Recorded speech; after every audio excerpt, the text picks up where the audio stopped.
Mas o assunto dessa primeira meia hora do Brasil na madrugada de hoje é o câncer, mais especificamente o segundo tipo mais frequente de câncer em todo o mundo, câncer de mama.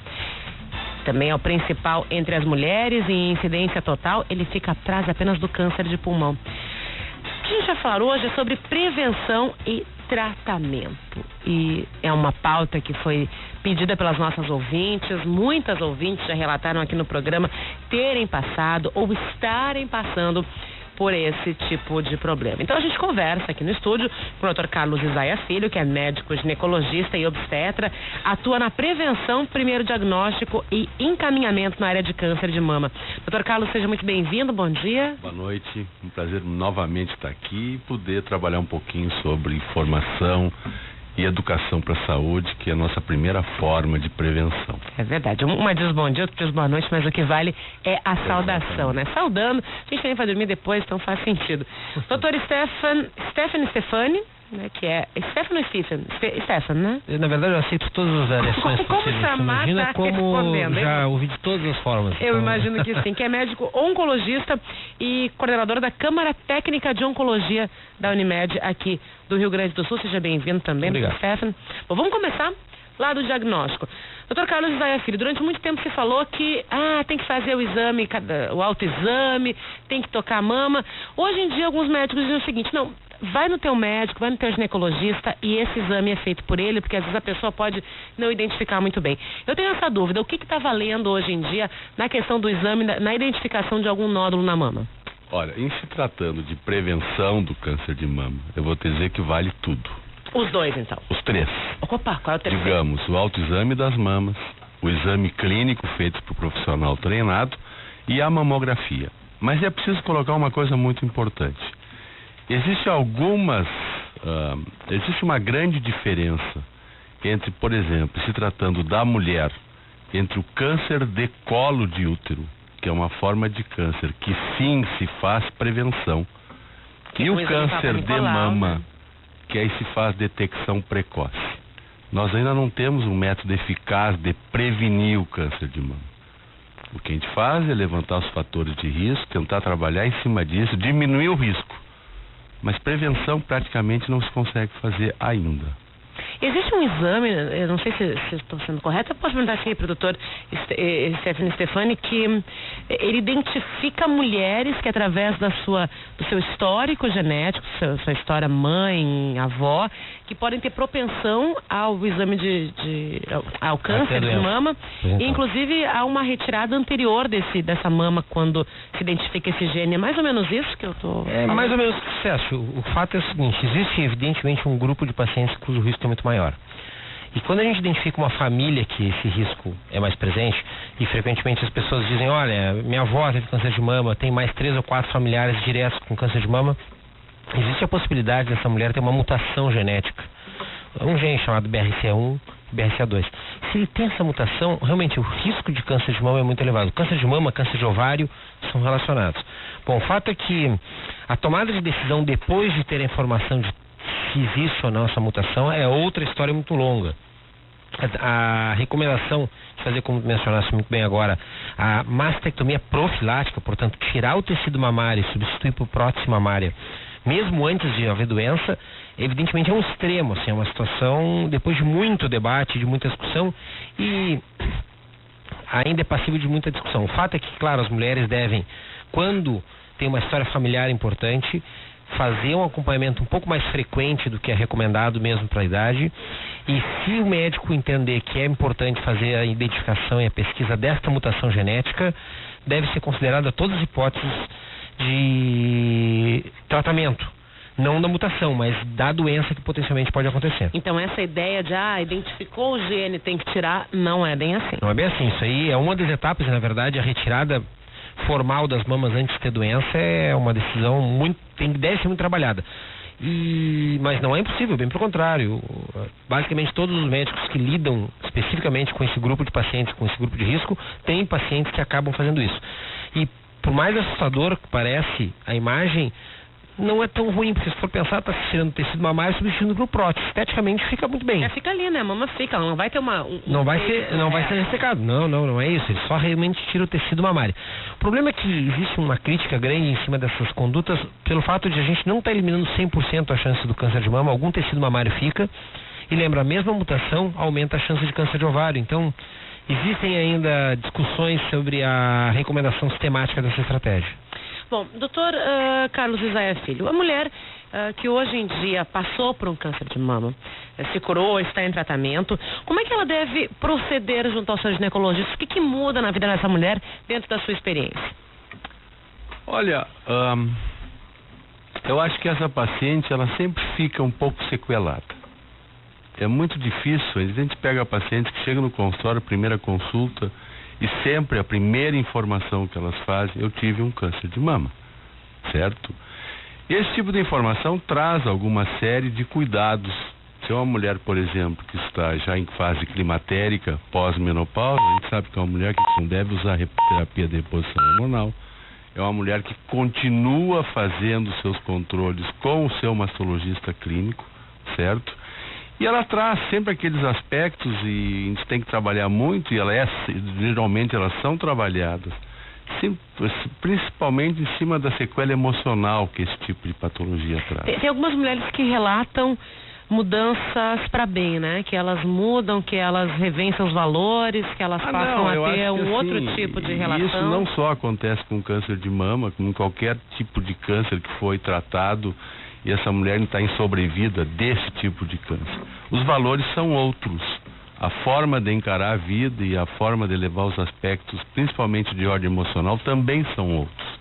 Quer dizer, é tipo de uma passagem de saúde que essa mulher levou, que certamente vai trazer, assim, profundas modificações dentro da estrutura dela e principalmente dentro da sua própria personalidade. E, de qualquer forma, é uma mulher que se cuida mais, certo? Isso, no geral, só na saúde ou no todo, até esteticamente? Em todos os aspectos. Elas dizem assim, doutor, eu nasci de novo. Então, isso praticamente explica tudo. E sempre aquele receio, né, da recidiva da doença, da volta da doença, certo? Que sempre existe um cuidado maior. Mas voltando àquele aspecto inicial da questão, digamos, de diagnóstico precoce do câncer de mama, eu prefiro falar assim e não falar em prevenção. Nós temos praticamente 3 métodos, certo? O primeiro deles, que eu diria o mais importante, talvez de maior resolutividade, que vem a ser a mamografia, que infelizmente ainda não está no alcance de toda a população. O segundo deles, em ordem de importância, seria o exame clínico das mamas, feito por profissional treinado, médico ou enfermeira. E o terceiro... O ginecologista, na nossa consulta lá, cada 6 meses ou mais... Sim, faz parte do exame físico, né, ginecológico. E 6 meses é um tempo muito grande para essa identificação? Não, eu diria até de 6 meses a 1 ano, certo? Existem colegas que preconizam revisões ginecológicas a cada ano, outros a cada 6 meses. E o terceiro deles, que ainda carece de estudos provando a sua eficácia, mas que traz um aspecto muito importante, que é a atenção ao cuidado às mamas, que é o autoexame das mamas, certo? É claro, se uma mulher consegue fazer mamografia anualmente ou a cada 2 anos, sem dúvida ela está com o melhor método. Se ela consegue ter acesso a um médico treinado ou um enfermeiro para fazer o exame clínico, não é assim menos funciona, mal. né? Infelizmente. O autoexame ainda traz a percepção e o cuidado. E aí existe a grande diferença. Um profissional treinado consegue palpar um nódulo, um adensamento mamário em torno de 1,5 cm, 2. A mamografia vai me mostrar um achado na faixa de 2 milímetros. E um autoexame das mamas, a não ser aquela mulher que está constantemente fazendo, ela só vai detectar algum problema já com 2 centímetros. E a questão do câncer de mama está exatamente no diagnóstico precoce. Uma coisa é um diagnóstico de um tumor com menos de 1 centímetro, em termos de sobrevida dessa mulher ou de cura, e outra coisa bem diferente já é um nódulo acima de 1 centímetro, 2, em termos também de sobrevida e de cura. Bom, doutor Stefani, como é que a gente está falando duas situações bem diferentes, né? SUS e particular. Privado, pois é. Infelizmente a gente ainda tem essa grande diferença, né? O SUS às vezes prefere gastar mais dinheiro lá na frente ao ter que tratar essa paciente já com câncer adiantado do que fazer esse atendimento anterior, mas infelizmente ainda é assim que esse sistema ele é gerido, né? Ainda vai levar um tempo para mudar. Existe uma distância muito grande entre o sistema privado hoje no Brasil e o sistema público, infelizmente. O fato é que a gente tem 40 milhões de pessoas no Brasil que têm o sistema privado, 160 milhões que não têm acesso. E aí tem uma série de dificuldades e essa distância nos rouba um pouco da equidade que a gente está buscando. Entende? A partir do momento que o paciente faz um diagnóstico, não adianta, praticamente, é cruel imaginar dessa forma, mas não adianta muito também fazer um diagnóstico precoce e esse paciente levar 6 meses para conseguir acesso a um tratamento. Então perdeu todo o sentido de fazer o diagnóstico precoce. Perde toda a lógica. A detecção precoce pressupõe ter todo um ritual de identificar, encaminhar e tratar esse paciente dentro de um prazo pertinente, cientificamente falando. Pois então, então nós temos vários problemas no sistema público que devem ser trabalhados. Primeiro, a qualidade da mamografia deve ser adequada. Não adianta basicamente fazer por fazer. Mamografia de boa qualidade é muito bem-vinda. Mamografias ruins são tão assustadores quanto o exame, quanto o mau autoexame. Porque ela pode mostrar alguma coisa errada, né? Ou a falsa sensação de segurança. Ou não mostram o que está ali já. Que é talvez mais preocupante ainda. Porque detectar coisas que não vão acabar não sendo nada, por mais retrabalho que faça, bom, tudo bem, é segurança. Agora imagina aquela paciente, que é mais ou menos o mesmo problema que a gente tem com o autoexame. Pode haver uma falsa sensação de segurança. Uma mensagem muito forte tem que ficar. Um exame de mama feito pelo próprio paciente que dá normal não quer dizer que não tenha que fazer o resto.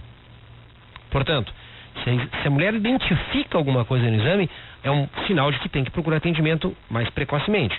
Agora, não identificar nada no exame não quer dizer que não tenha que fazer sua mamografia de rotina e fazer sua avaliação ginecológica de rotina. Dessa questão.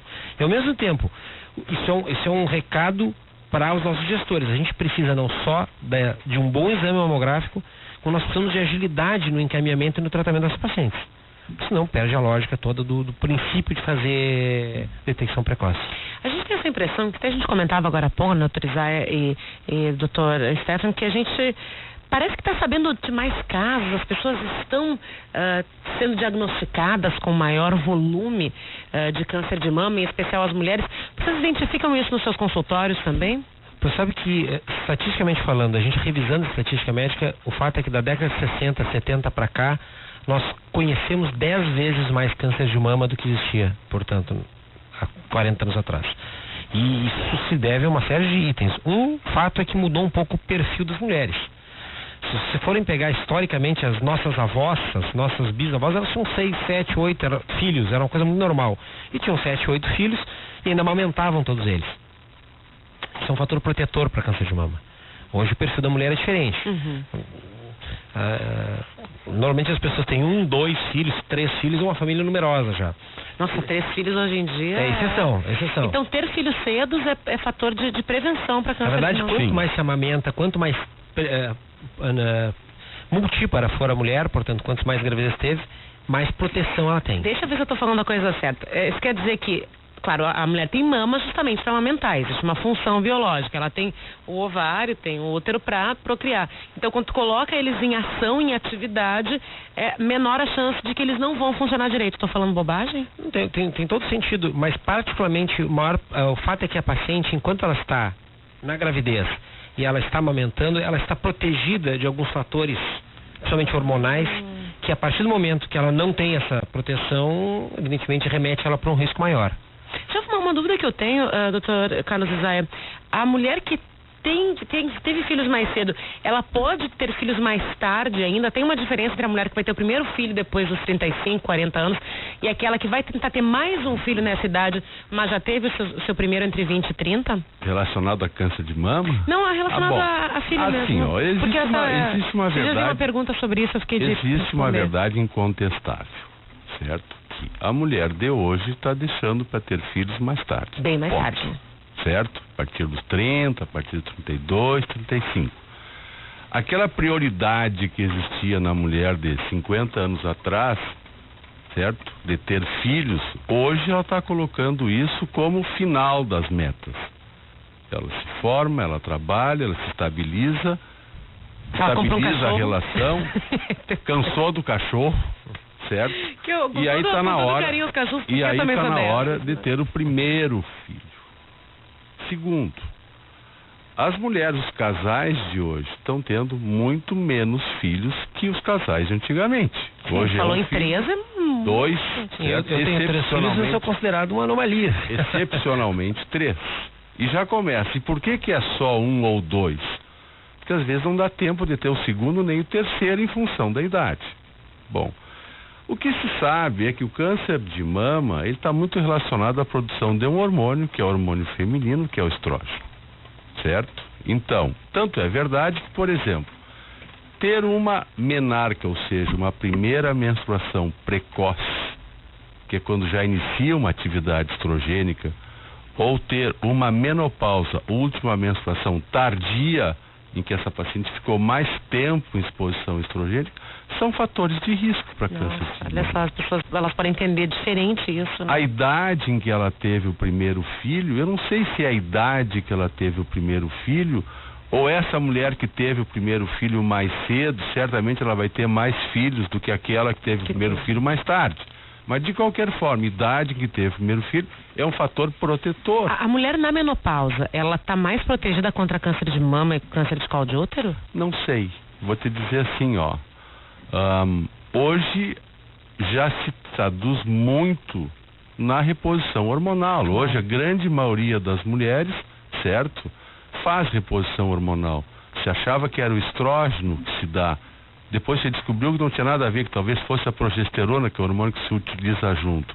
Então, isso é uma questão. O que se sabe é que eu vou esperar mais câncer de mama em função da idade na mulher que entrou em menopausa do que aquela que está em pré-menopausa.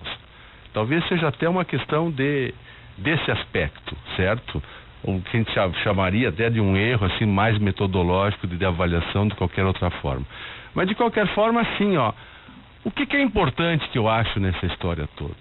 Existem aspectos que se pode prevenir o câncer de mama, que a pessoa pode e deve fazer. Por exemplo, a questão da obesidade. A mulher obesa tem mais risco do que a mulher que está com seu peso normal. A obesidade ela é fator de risco para várias doenças. Né? Segundo, a exposição a radiações, principalmente o raio-x. Terceiro, que é uma coisa que pode ser evitável. Terceiro, a questão do tabagismo, do uso do fumo. A mulher fumante, ela poderá ter mais câncer de mama que a não fumante. E também a questão da proteção a pesticidas, principalmente organoclorados. São hábitos que está no interior, né? Certo? São questões relacionadas, são evitáveis, certo? Fora daquelas que talvez seriam mais inevitáveis, certo? Uma questão do próprio sexo, tem muito mais câncer de mama em mulher do que em homem, a questão da idade e por aí vai. Bom, olha, hoje nossa entrevista foi curtinha mesmo, mas eu estou surpreendida da maneira como vocês conseguiram rapidamente passar por uma gama de informações enorme. Então, para encerrar, doutor Stefan, o que dá para dizer sobre o tratamento dessa mulher? É um tratamento muito longo entre a identificação do câncer de mama e a cura, né? Então, hoje a gente identifica câncer de mama como não é uma doença só. São várias doenças sobre o mesmo nome. São várias doenças. Se eu puder subclassificar as mulheres, tem mais de 60 subtipos de câncer de mama e cada uma vai ter um tipo de tratamento um pouco mais individualizado. Isso mudou para não se assustar, né? O que valeu para sua vizinha não é o que vale para você. Exatamente. Então o fato é que o tratamento essencialmente ainda é cirúrgico, portanto tem que ser feita a cirurgia da mama. A gente sabe nos últimos anos que a cirurgia mais conservadora é tão eficiente, funciona da mesma forma que uma cirurgia radical. Ou seja, não se retira mais tanto a mama. Não precisa fazer aquela coisa de ressecção completa e amputações completas. Bom, a gente sabe também que a radioterapia, que é a radiação localizada na mama, que foi conservada, ela é mais sofisticada. Já existem técnicas que permitem proteger tecidos ao redor de forma a não haver queimaduras. Já existe isso, e nós estamos falando de uma década, não é uma informação nova, mas hoje já está muito mais disponível. E os tratamentos complementares, que nós chamamos de tratamentos adjuvantes, seja hormonioterapia, seja quimioterapia, seja imunoterapia, e nós vamos um dia fazer um programa só sobre isso, para explicar, legal. É muita informação, sim. Mas dependente, a identificação desse tratamento ideal para o paciente, ele vai depender de características microambientais. Eu vou olhar para a célula, fazer uma série de testes nela e vou saber qual é o tratamento complementar ideal para aquele paciente. Bom, nós estamos falando de adjuvância, nós estamos falando de tentativa e meta curativa. Mesmo quando a doença é disseminada, portanto, a chance de cura diminui ou cai muito, o que acontece? Nós temos uma série de tratamentos mais sofisticados, com efeitos colaterais mais controláveis, para que esses pacientes vivam muito tempo. Hoje a gente sabe que mais de 60% das mulheres vai estar viva em 5 anos, mesmo com a doença disseminada. Olha, Dr. Carlos Isaiah Filho, Dr. Stephanie Stefani, muito obrigada pela presença de vocês. Hoje a gente falou um pouquinho sobre esse assunto, mas eu quero convidar para uma outra data a gente voltar aqui e falar um pouco mais também outras prevenções que as mulheres têm que ter com a sua saúde. Dr. Isaiah disse, né? A mulher se cuida, mas depois da doença que ela comece a fazer isso antes também. Exatamente. Obrigada pela presença de vocês. Muito obrigado. Notícia Hora Certa e já voltamos.